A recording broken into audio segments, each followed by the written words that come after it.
नमस्कार, मैं कविता उनियाल, आप देख रही media today TV. Uttar Pradesh के देवबंद में जमीयत की अधिवेशन का आज दूसरा दिन है।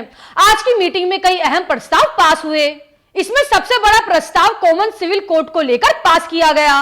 बीजेपी सरकार समान नागरिक संहिता यानी कॉमन सिविल कोड को लाने की तैयारी कर रही है। जमीयत ने साफ तौर पर कहा है कि कॉमन सिविल कोड किसी भी कीमत पर मंजूर नहीं किया जाएगा। इसे लागू करना संविधान का उल्लंघन होगा। जमीयत ने कहा है कि इस्लामी कायदे कानून में किसी भी तरह की दखल अंदाजी मंजूर नहीं होगी। अधिवेशन के दूसरे दिन कॉमन सिविल कोड के अलावा देश में बढ़ते नफरत के दुष्प्रचार को रोकना और इस्लामोफोबिया की रोकथाम, धर्म स्थलों में लाउड स्पीकर का उपयोग और ज्ञानव्यापी मस्जिद समेत कई अहम मुद्दों पर भी चर्चा की गई। क्या है पूरा मामला, मैं आपको विस्तार से बताऊंगी। अगर आपको न्यूज अच्छी लगे तो न्यूज को लाइक करें। अगर आप हमारे चैनल पर नए हैं तो हमारे मीडिया टुडे टीवी चैनल को सब्सक्राइब करें और हाँ, बेल आइकन को जरूर प्रेस करें ताकि मेरी न्यूज सबसे पहले आप तक पहुंचे। देवबंद में जमीयत उलमाए हिंद का अधिवेशन कल शुरू हुआ और आज समाप्त हो गया। अधिवेशन में उलमाओं ने देश के मौजूदा हालात समेत कई अनेक मुद्दों पर चर्चा की। अधिवेशन के पहले दिन कई प्रस्ताव पेश किए गए और साथ ही कई अहम सुझाव भी दिए गए। अधिवेशन का आज दूसरा और अंतिम दिन कॉमन सिविल कोड का प्रस्ताव पास किया गया। जमीयत उलमाए हिंद के अध्यक्ष मौलाना अरशद मदनी ने कहा है कि देश में नकारात्मक राजनीति के मौके तलाशे जा रहे हैं। मंदिर और मस्जिद के विवाद से लोगों को लड़ाया जा रहा है। इस झगड़े से देश की शांति को नुकसान होगा।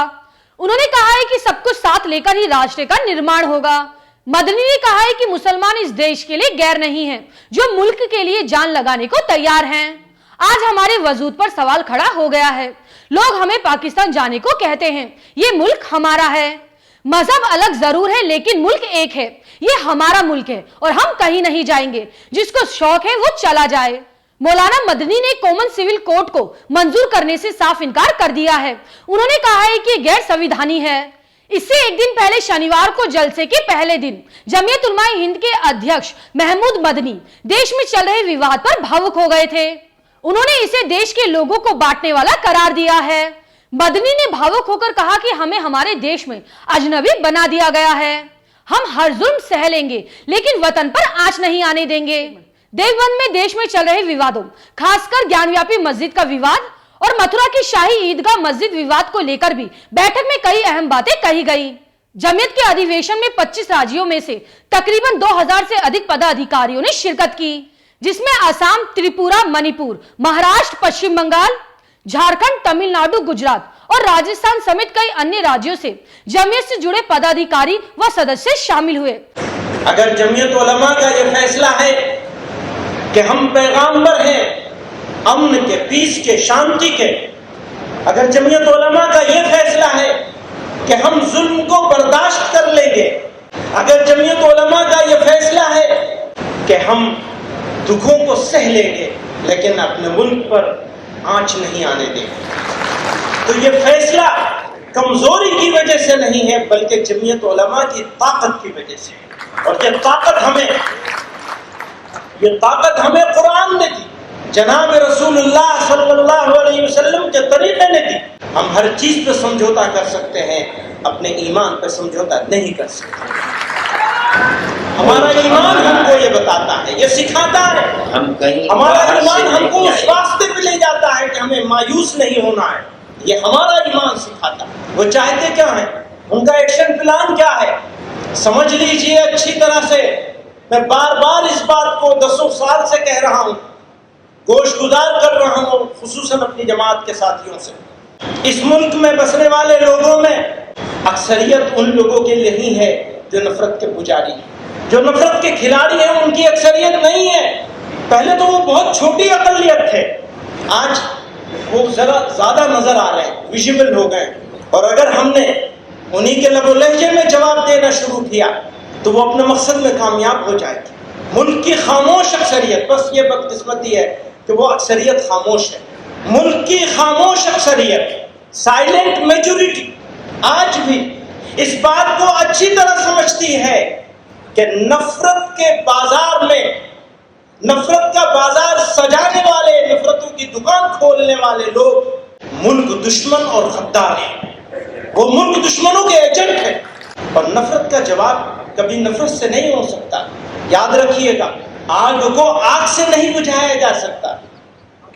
आग को पानी से बुझाया जा सकता है, नफरत को मोहब्बत से बुझाया जा सकता है। तो मैं ये कह देना चाहता हूँ, अगर ज़रूरत पड़ेगी, अल्लाह न करे वो वक्त आए, दुआ है ये, ऐसा वक्त ना आए हमारे मुल्क पर, हमारे वतन अजीज पर। बुजुर्गों ने बड़ी कुर्बानियां देके इस मुल्क को आज़ाद कराया, हमें सिखाया है, हमारे खून में है, वो हमारे जीन्स में है, हमारी बुनियाद में है कि हम हर चीज़ बर्दाश्त कर सकते हैं, लेकिन वतन अजीज की सलामती के खिलाफ बातें तो बहुत लोग राष्ट्र निर्माण की, राष्ट्र रक्षा की, राष्ट्र सुरक्षा की करते हैं, लेकिन जुल्म बर्दाश्त कर लेना, अन्याय अत्याचार को सह लेना, गालियां खा लेना, बेइज्जत हो जाना और बेइज्जत होकर भी खामोश रह जाना, ये कोई हमसे सीखे। तुर्की बतुर्की करने का तो हमारे पास बहुत आसान है, ये तो एक आम आदमी का रिएक्शन होता है, तुम ऐसा कहोगे तो हम ऐसा कहेंगे, तुम हमारे बड़ों को गालियां दोगे, बेइज्जत करोगे तो हम तुम्हारे बड़ों को बेइज्जत करेंगे, गालियां देंगे।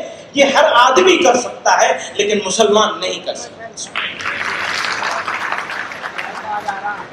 न किया है और न करेंगे इंशाअल्लाह। जो हमें हुक्म दिया गया है, हमें ये हुक्म दिया गया, हुक्म दे के हमें रोक दिया गया, आप नहीं कर सकते। आज तो ऐसी हालत हो गई, अपनी ही बस्ती में हमसे अपनी ही बस्ती के लोग पूछते हैं कौन सी बस्ती के हो, क्या नाम है, अजनबी बना दिया। तो बात एकता और अखंडता की बात करते हैं, देश के अखंड भारत बनाने की बात करते हैं, और मुल्क के मुसलमानों का रास्ता चलना दुश्वार कर दिया। वो कौन सी अखंडता, किस अखंड भारत की बात कर रहे हैं? इसीलिए मैं उनको दोस्तों से कहता हूँ, आप मुल्क के साथ दुश्मनी कर रहे हैं, प्लीज वापस पलट के देखिए आप क्या खो रहे हैं और क्या पा रहे हैं। इम्तिहान हमारे सब्र का है, ये हमारी ताकत है, सब्र कमजोरी की अलामत नहीं है। जरूरत पड़ेगी तो दार और रस्म को आबाद करेंगे इंशाअल्लाह, और ये किसी और के फैसले से नहीं होगा। याद रखिए, ये फैसला के दार और रस्म को आबाद करना है, ये किसी और के फैसले से नहीं होगा, ये आपके फैसले से होगा। कोई लिखने वाला लिखेगा, कोई बोलने वाला बोलेगा, उस पर नहीं होगा, आपके फैसले से होगा। आप जमीयत उलमा हैं, आप यहाँ बैठे, आप फैसला करके जाएंगे। अगर आप फैसला करके जाएंगे तो इंशाअल्लाह आपके जहां पर पसीना होगा, हमारा खून होगा इंशाअल्लाह।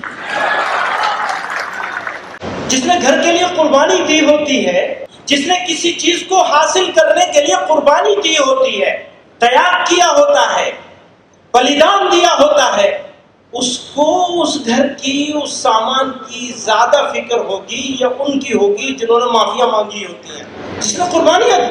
याद कीजिए अपने बुजुर्गों को। आपको ये न्यूज कैसी लगे मुझे कमेंट करके जरूर बताएं। आप मिलेंगे अगली खबर के साथ। शुक्रिया।